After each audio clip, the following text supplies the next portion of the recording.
Lorsqu'elle a des difficultés à prêcher l'Évangile, elle devient attentive à la chair, faible et négligente dans son devoir. Quand son travail donne des résultats, elle commence à être fière d'elle et se satisfait du statu quo. En réfléchissant, quel tempérament corrompu arrive-t-elle à comprendre? Et comment cherche-t-elle la vérité et résout-elle ses problèmes?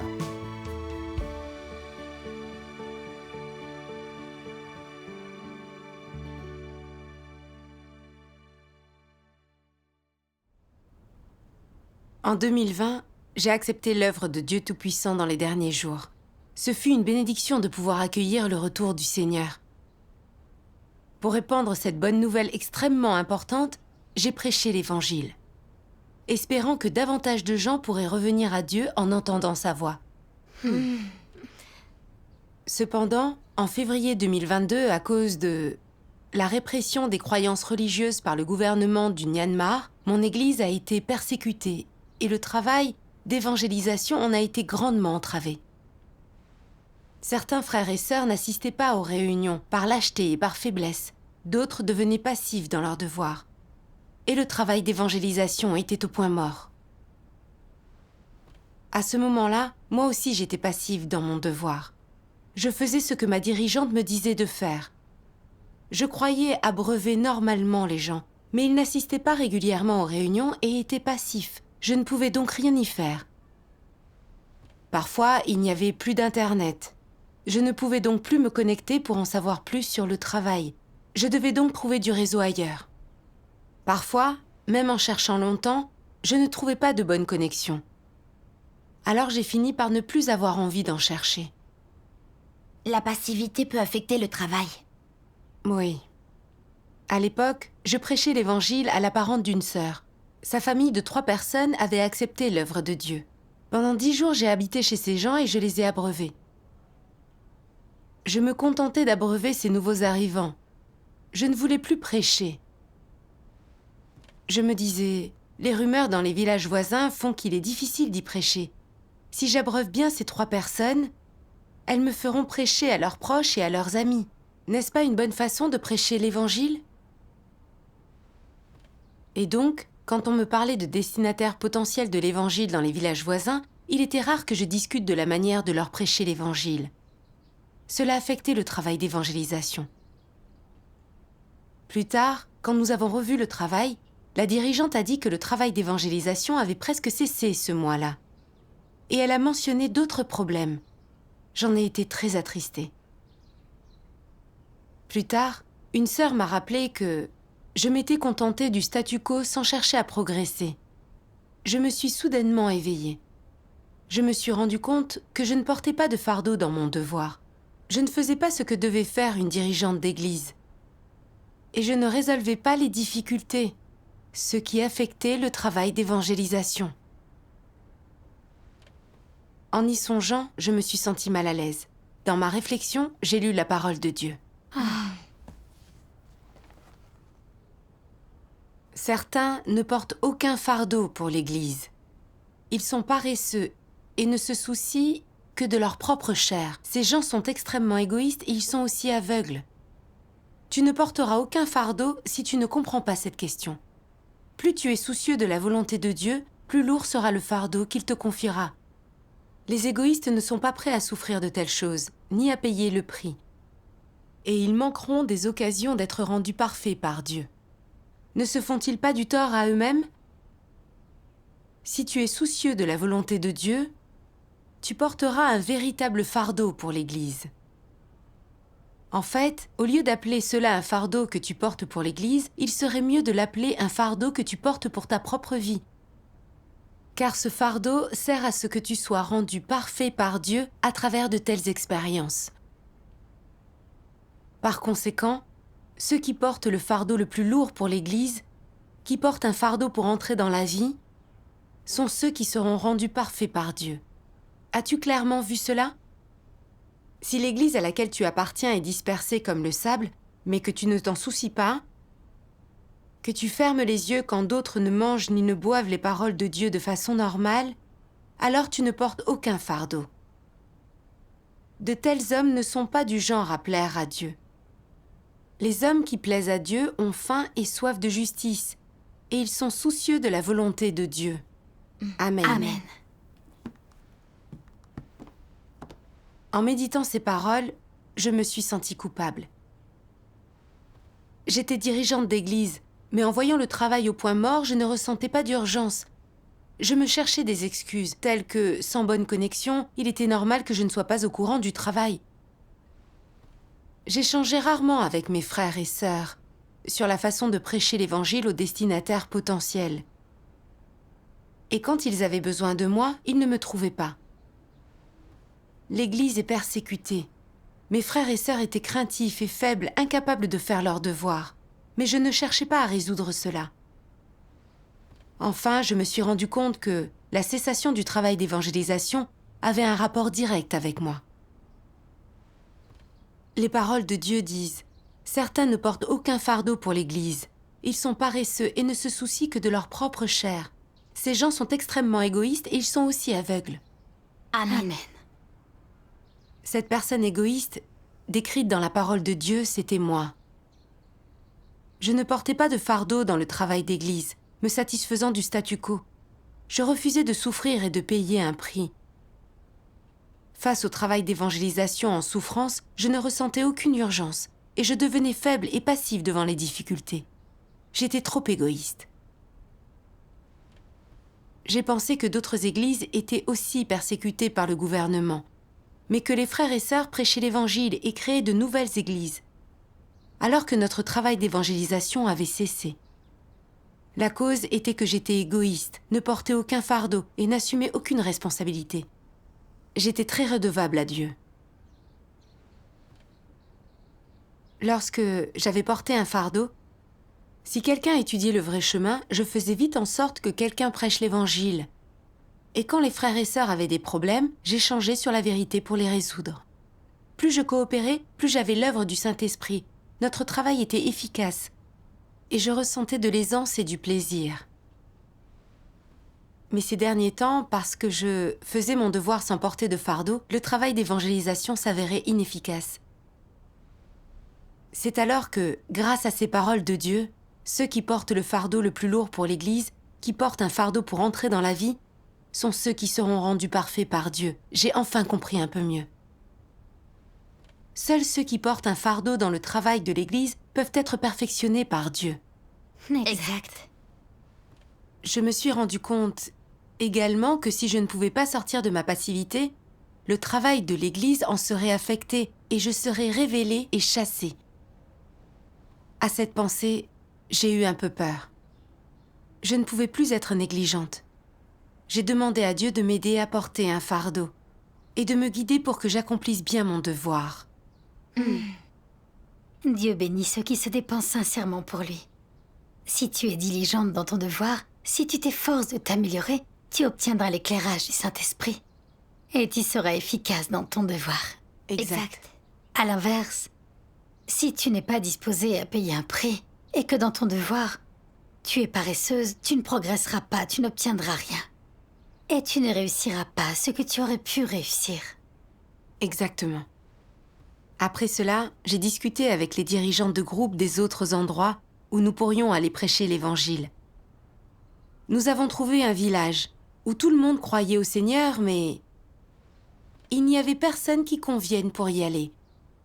J'ai pensé, cette fois, je ne peux pas ne porter aucun fardeau comme auparavant. Il faut que j'assume cette responsabilité. Et donc, je me suis portée volontaire pour aller prêcher là-bas. Mais j'étais un peu tendue, parce que je n'étais pas encore allée témoigner de l'œuvre de Dieu seule, et que je craignais de ne pas parler clairement. J'ai pensé, je ne sais pas s'ils ont Internet là-bas. Des frères et sœurs qui prêchent l'Évangile pourraient-ils échanger avec eux en ligne? Je me suis rendu compte que mon état était mauvais, et que je comptais sur les autres. Alors j'ai prié Dieu, lui demandant de me donner sagesse et foi quand j'irai prêcher l'Évangile. Dieu soit loué. Oui. Une fois dans le village, une sœur m'a conduit directement à la maison du maire pour prêcher. Contre toute attente, le maire a voulu m'emmener chez le pasteur. Entendre ça m'a enthousiasmée. Mais j'ai aussi eu des inquiétudes. Je n'ai jamais prêché l'évangile toute seule. Si le pasteur a des notions, comment dois-je échanger avec lui? Et si jamais il ne l'accepte pas et s'oppose à moi, pourrons-nous encore prêcher l'évangile dans ce village? J'étais pleine d'appréhension. Arrivée chez le pasteur, j'ai voulu appeler à l'aide mes frères et sœurs. Mais mon téléphone ne captait pas. Ne sachant pas par où commencer, j'ai prié à nouveau Dieu, l'implorant d'être avec moi et de me donner la foi pour que je puisse témoigner de son œuvre. J'ai prié et j'ai pensé à ces paroles de Dieu. Le cœur et l'esprit de l'homme sont tenus dans la main de Dieu, et toute sa vie est contemplée par les yeux de Dieu. Peu importe que tu y crois ou non, toutes les choses, qu'elles soient vivantes ou mortes, évolueront, changeront, se renouvelleront et disparaîtront conformément aux pensées de Dieu. C'est de cette manière que Dieu préside sur toutes choses. Amen. C'était vrai. Dieu est tout-puissant. Et absolument tout est entre ses mains, y compris le cœur et l'esprit des gens. Donc je devais apprendre à me fier à Dieu. J'ai prié Dieu intérieurement. Ô Dieu, si ce pasteur est ta brebis, je suis sûre qu'il comprendra ta voix et acceptera ton œuvre. Ensuite, j'ai senti une force au fond de moi, comme si rien n'était impossible avec Dieu à mes côtés. Oui, Dieu soit loué. Alors, je me suis référée aux catastrophes et aux affaires mondiales pour parler des prophéties sur la venue du Seigneur. Le pasteur a approuvé et a estimé que le Seigneur était certainement revenu. Il a aussi fait venir 2 autres pasteurs pour écouter. Je craignais de ne pas être capable de parler clairement. Donc j'ai à nouveau imploré Dieu dans mon cœur pour lui demander de me guider. J'ai pensé au moment où Dieu avait demandé à Moïse de faire sortir les Israélites d'Égypte. Moïse savait qu'il serait difficile et dangereux d'aller voir le pharaon d'Égypte. Mais son attitude était l'obéissance et la soumission. Dieu était avec lui et le soutenait. Et avec la direction de Dieu, Moïse a fait sortir les Israélites d'Égypte. Oui. Ensuite, j'ai pensé à l'histoire de David triomphant de Goliath. En voyant Goliath, les Israélites avaient pris peur. Seul David avait osé s'avancer et combattre. David a dit à Goliath, « Tu marches contre moi avec l'épée, la lance et le javelot. Et moi, je marche contre toi au nom de l'Éternel des armées. » Résultat, David avait réussi à tuer Goliath rien qu'avec une pierre.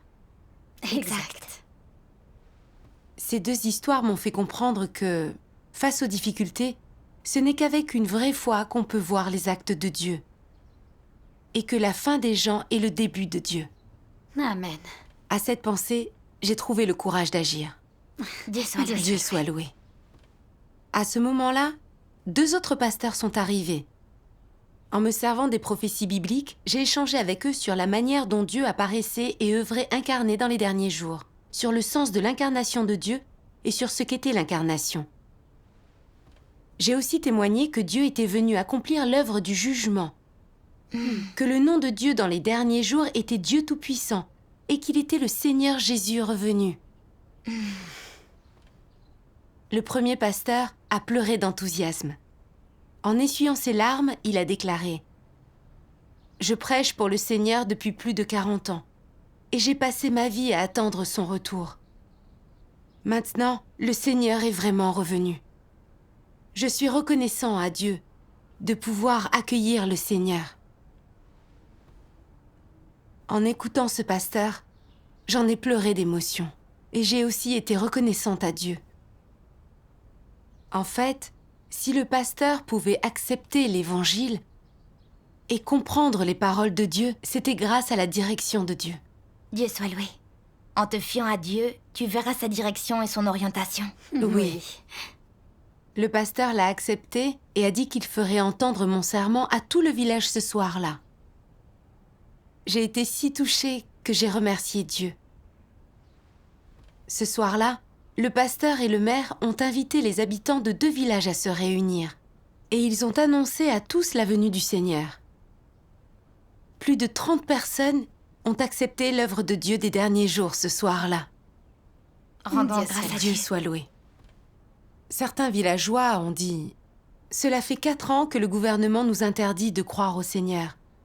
Nous vivons tous dans la souffrance et les réunions nous manquent. » Un autre villageois ému a déclaré « Ça fait des années que nous n'avons pas eu de réunion. Tu es venu nous prêcher l'Évangile pour que nous puissions entendre la voix de Dieu. Et j'en suis très reconnaissant à Dieu. Rendons grâce à Dieu Dieu. soit loué. » En une soirée, l'Évangile avait été prêché à tout le village. Dieu soit loué. C'était la première fois que je prêchais l'Évangile et le pasteur l'avait accepté, ainsi que tant d'autres. C'était tout à fait incroyable. Oui. Je savais que c'était le résultat de l'œuvre du Saint-Esprit, mais j'ai pensé que j'étais douée et que je faisais très bien mon devoir. J'en ai été très fière et de nouveau, je me suis satisfaite du statu quo. Je voulais me centrer sur ces nouveaux avec la dirigeante de l'abreuvement, et je ne voulais plus aller prêcher. Durant cette période, j'ai rarement posé de questions sur le travail de l'Église et j'ai moins prié Dieu qu'avant. Se contenter du statu quo, c'est vivre des succès passés. On ne s'efforce pas de répondre aux exigences de Dieu. Ce qui veut dire qu'on décline et qu'on commence à chuter. Oui, Se contenter du statu quo dans son devoir, c'est très dangereux. Comment as-tu renversé la vapeur? un jour, alors que je rechargeais mon téléphone, il y a eu un court-circuit. J'ai mis ma carte SIM dans un autre téléphone. Mais ce téléphone est aussi tombé en panne. Je me suis rendu compte que j'allais droit dans le mur et que c'était sans doute la discipline de Dieu. Donc j'ai commencé à réfléchir à mes problèmes. J'ai lu la parole de Dieu. En général, vous existez tous dans un état de paresse, sans motivation, ne voulant pas faire de sacrifices personnels, ou vous attendez passivement. Certains se plaignent même. Ils ne comprennent pas les buts et la signification de l'œuvre de Dieu, et il leur est difficile de poursuivre la vérité. De tels gens détestent la vérité et seront finalement éliminés. Aucun d'entre eux ne peut être rendu parfait, et aucun ne peut survivre. Si les gens ne sont pas un peu résolus à résister aux forces de Satan, tout espoir est perdu pour eux. Ne sois pas un disciple passif de Dieu et ne poursuis pas ce qui attise ta curiosité. Si tu n'es ni froid ni chaud, tu t'autodétruiras et tu retarderas ta vie. Tu dois te défaire d'une telle passivité et d'une telle inactivité et devenir habile à la poursuite des choses positives et surmonter tes propres faiblesses afin de pouvoir gagner la vérité et vivre la vérité. Il n'y a rien d'effrayant dans tes faiblesses et tes défauts ne sont pas ton plus grand problème. Ton plus grand problème et ton plus grand défaut, c'est de n'être ni chaud ni froid et ton manque de désir de chercher la vérité. Le plus grand problème avec vous tous, c'est une mentalité lâche, consistant à se contenter des choses telles qu'elles sont et à attendre passivement. C'est votre plus grand obstacle et le plus grand ennemi de votre poursuite de la vérité. Amen. Amen. Cette parole de Dieu l'explique très bien. Nos faiblesses et nos lacunes n'ont rien d'effrayant. Le pire, c'est d'avoir une attitude indifférente vis-à-vis de nos devoirs. C'est le plus gros obstacle à notre poursuite de la vérité. Oui. C'est bien vrai. Après cette lecture, j'ai réfléchi. Quand j'avais vu que l'Évangile avait été diffusé dans tout le village, j'avais eu le sentiment que Dieu était satisfait de mon devoir. Je m'étais donc contentée du statu quo, sans envie de continuer à prêcher. Ayant obtenu des résultats, je n'avais pas cherché à progresser. Je m'étais satisfaite du statu quo. Exact. Dans le passé, je retardais le travail d'évangélisation précisément pour cette raison. Et voilà que je recommençais. Dieu nous demande de nous consacrer corps et âme à nos devoirs. Comment aurait-il pu être satisfait de ma façon de faire? C'est là que je me suis rendu compte qu'en ne progressant pas dans mon devoir, je régressais. Et pour ce qui était de l'entrée dans la vie, et des résultats de la prédication de l'Évangile, j'allais être laissée pour compte. Je me contentais du statu quo, sans poursuivre la vérité, et ainsi je m'éloignais de Dieu. À long terme, je me ferais du mal. Me contenter du statu quo m'empêchait de rechercher la vérité et d'accomplir mon devoir. Je me nuisais et me ruinais. Oui. Les paroles de Dieu disent « Si tu n'es ni froid ni chaud, tu t'autodétruiras et tu retarderas ta vie. Amen. » Et il est dit dans l'Apocalypse « Ainsi, parce que tu es tiède et que tu n'es ni froid ni bouillant, je te vomirai de ma bouche. » J'étais l'eau tiède dans la parole de Dieu, ni froide ni chaude, me contentant du statu quo. Si je continuais ainsi, il n'y aurait pas d'espoir pour moi, et je serais vraiment chassée. Oui. J'ai pensé à ce que disait le Seigneur Jésus. Car on donnera à celui qui a, et il sera dans l'abondance. Mais à celui qui n'a pas, on ôtera même ce qu'il a. Dieu déteste que nous fassions dans l'à peu près, et que nous soyons irresponsables dans nos devoirs. Oui. À cette pensée, j'ai été un peu effrayée. J'ai prié Dieu pour me repentir, en lui disant que, quelles que soient les difficultés, je ferai l'effort, je ne reculerai jamais, ou serai complaisante. Bien. Mais, devenant proactive dans ma prédication, j'ai rencontré une difficulté majeure. Laquelle? On nous a dénoncés, et le gouvernement du canton a su que des gens venaient prêcher. Si on nous trouvait, on serait sûrement arrêtés, tout comme les villageois et le maire. Ils avaient tous peur d'être impliqués et nous ont demandé de partir et de revenir quand les choses se seraient calmées.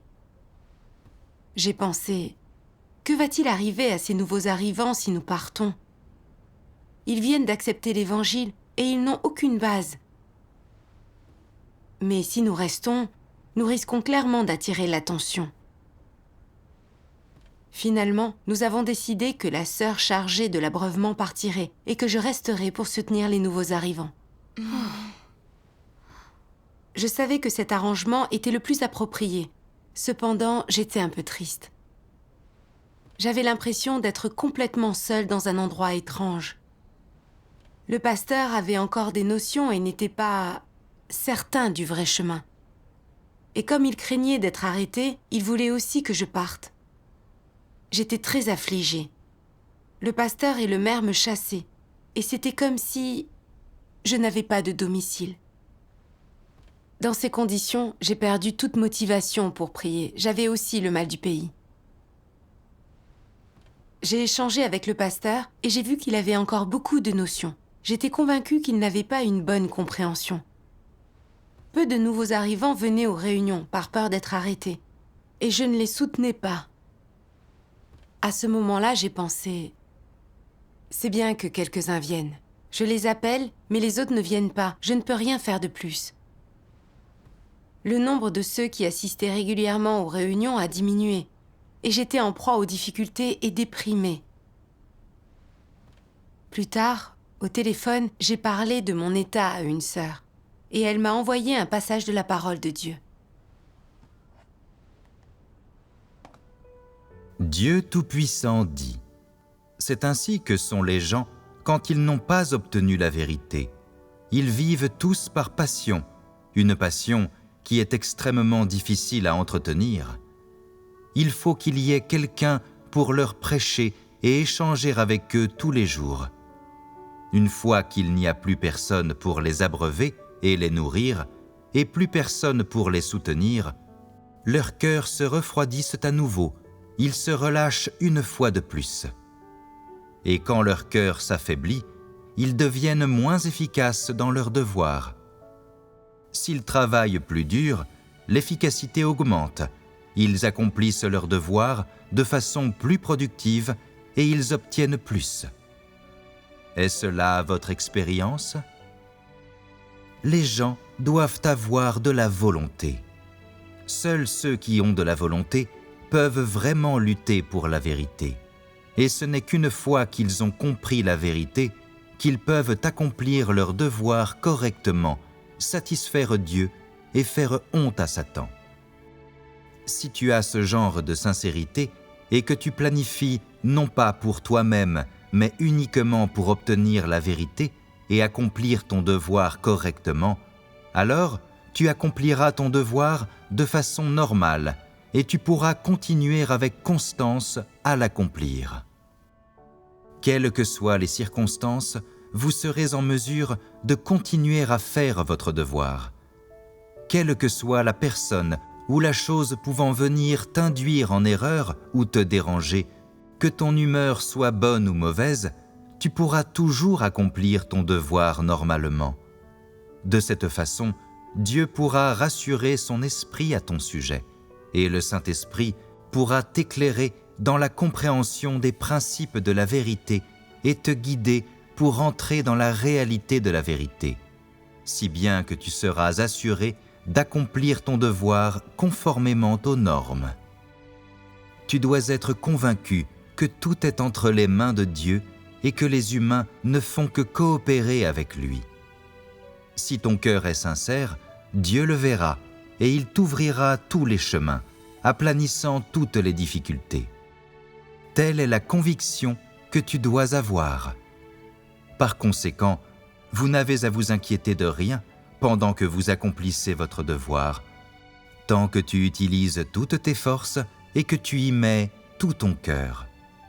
Dieu ne te rendra pas les choses difficiles et ne te forcera pas à faire ce dont tu n'es pas capable.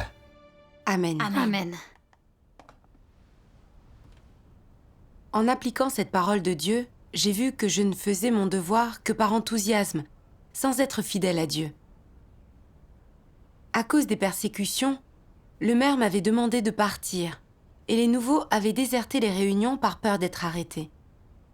Face à ces difficultés, je n'ai pas eu une attitude positive. Je n'ai pas cherché la direction de Dieu, ni fait de mon mieux pour abreuver les nouveaux afin qu'ils aient un fondement dans la foi. J'avais été passive et m'étais contentée d'un petit nombre de nouveaux. Je faisais mon devoir sans porter de fardeau, sans chercher à progresser, et la fréquentation des nouveaux était donc irrégulière.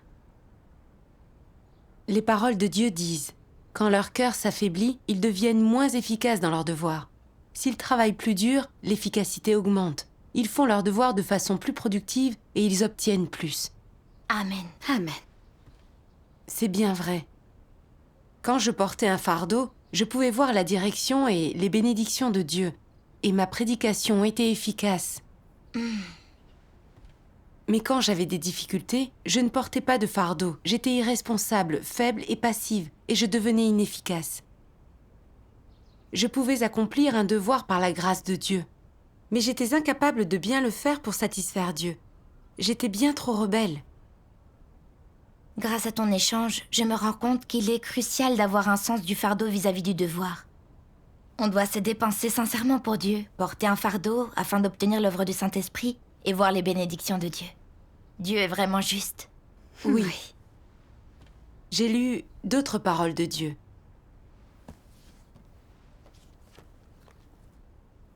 Que signifie rester fidèle à son devoir? Que, quelles que soient les difficultés rencontrées, les gens ne baissent pas les bras, ne fuient pas, et ne fuient pas leurs responsabilités. Ils font tout ce qu'ils peuvent. C'est cela, rester fidèle à son devoir. Disons, par exemple, qu'il est prévu que tu fasses quelque chose. Personne ne te surveille ni te supervise. En quoi consisterait rester fidèle à ton devoir? À accepter l'examen minutieux de Dieu et à vivre devant lui. Accepter l'examen minutieux de Dieu est la première étape. C'est une partie de la démarche. L'autre partie consiste à faire cette chose de tout ton cœur et de tout ton esprit.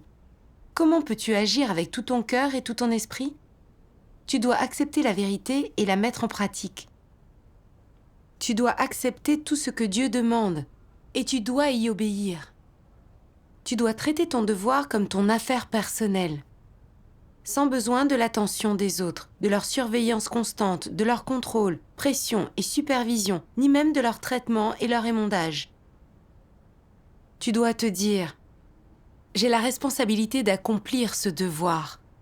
C'est mon rôle. » Et puisqu'il m'a été donné de le faire, qu'on m'a précisé les principes et que je les ai compris, je vais serrer les dents et le faire avec détermination. Je ferai tout mon possible pour que ce soit bien fait. Je ne m'arrêterai que lorsque quelqu'un dira « stop ». Jusque-là, je continuerai avec détermination. C'est cela être fidèle à son devoir avec tout son cœur et tout son esprit. C'est ainsi que les gens devraient se comporter. Alors, de quoi quelqu'un doit-il être équipé pour être fidèle à son devoir de tout son cœur et de tout son esprit? Il doit d'abord avoir la conscience qu'un être créé devrait avoir. C'est le minimum. Par ailleurs, il doit aussi être dévoué. En tant qu'être humain, pour accepter la commission de Dieu, il faut lui être dévoué et ne pas être tiède, ni manquer d'assumer ses responsabilités. Agir en fonction de ses propres intérêts ou humeurs est mal. Ce n'est pas cela être dévoué. Que signifie être dévoué? Cela signifie ne pas être influencé par des humeurs, environnements, personnes, faits ou choses dans son devoir. Tu dois te dire « J'ai reçu cette commission de Dieu. Il me l'a attribuée. C'est ce que je suis supposé faire. Je l'accomplirai en faisant ma propre affaire, de la manière qui produira de bons résultats, en satisfaisant Dieu. » Quand tu te trouves dans cet état, non seulement tu es dirigé par ta conscience, mais tu fais aussi preuve de dévotion.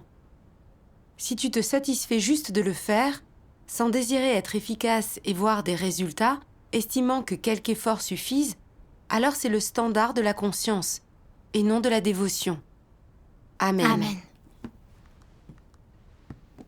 En lisant ces paroles, j'ai compris comment garder mon devoir.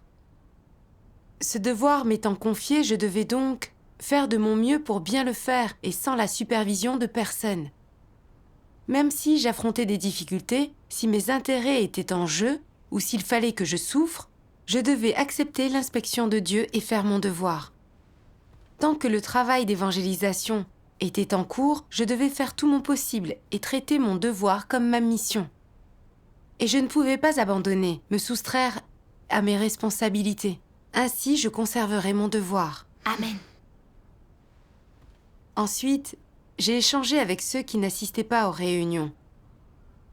Je leur ai dit « Si vous ne pouvez pas venir aux réunions le soir, je peux venir échanger avec vous dans la journée. » Cela en a ému certains et ils étaient prêts à venir. Dieu soit loué. Un soir, j'ai organisé une réunion avec le pasteur et les villageois. J'ai dit « Maintenant, l'œuvre de Dieu est sur le point de prendre fin. Donc, nous ne devons pas avoir peur de nous réunir pour lire les paroles de Dieu à cause des persécutions, ou alors nous perdrons le salut de Dieu. Les désastres s'intensifient, et seul Dieu Tout-Puissant peut nous sauver. Nous devons croire que Dieu règne sur toutes choses, avoir foi en Dieu, et ne pas reculer face aux persécutions. J'ai prêché l'Évangile dans votre village, et s'ils me trouvent, ils m'arrêteront. Je ne suis qu'une jeune femme, et je crains d'être arrêtée. Alors pourquoi ne m'en vais-je pas? C'est ma responsabilité. Vous venez d'accepter l'Évangile du règne de Dieu, et vous avez entendu la voix de Dieu. Cette persécution est survenue, et vous m'avez dit de partir. Mais si je partais, si je vous abandonnais tous, je manquerais à mon devoir. Après que j'ai parlé avec franchise, le pasteur a dit aux villageois « Désormais, nous devons la protéger. Ne dites à personne qu'elle prêche l'Évangile dans ce village.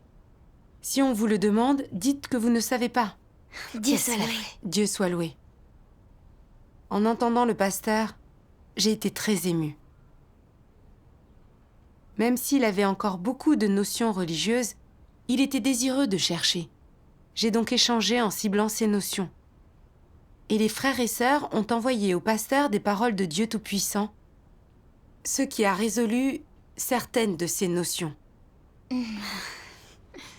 Plus tard, le pasteur est venu activement aux réunions et il a dit aux villageois « Je veux que vous veniez tous aux réunions. Nous devons accepter l'œuvre de Dieu, suivre le rythme et ne pas prendre de retard. Dieu Tout-Puissant et le Seigneur Jésus revenu. Rendons grâce à Dieu. Dieu soit loué. » Après cette expérience, j'ai vu que tout était entre les mains de Dieu. Autrefois, je me contentais de dire que tout était entre les mains de Dieu. Mais maintenant, j'en faisais vraiment l'expérience. Dieu guidera les gens qui coopèrent sincèrement avec lui. Avec Dieu, rien n'est impossible. Amen. Amen. Un peu plus tard, des fonctionnaires du canton sont venus et nous ont emmenés, le pasteur et moi. J'étais tendue et j'avais peur. Mais je me suis rappelé que tout était entre les mains de Dieu et que si Dieu permettait que cette situation se présente à moi, je devais obéir. Sur la route, j'ai prié Dieu en silence, lui demandant d'être avec moi. J'ai pensé à ces paroles.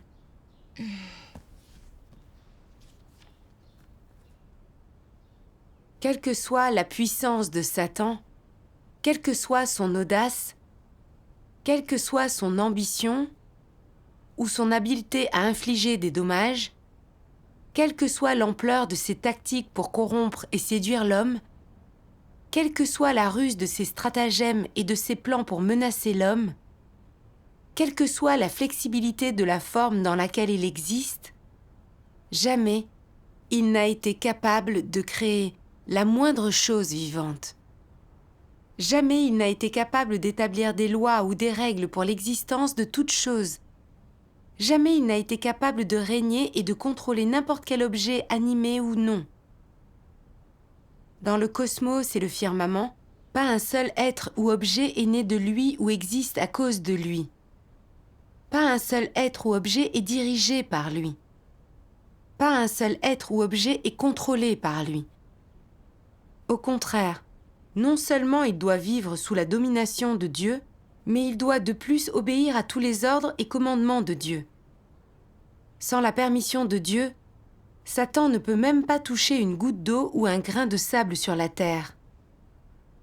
Sans la permission de Dieu, Satan n'a même pas la liberté de déplacer les fourmis sur la terre, et encore moins l'humanité qui a été créée par Dieu. Amen. Amen.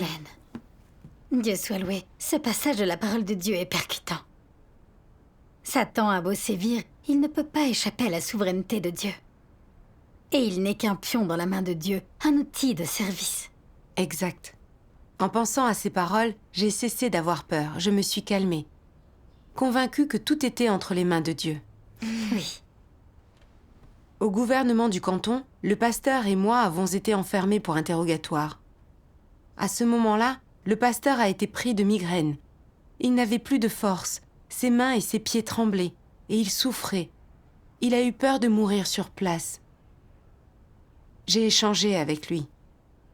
Cet environnement est pour nous une sorte de test, pour voir si nous suivons vraiment Dieu.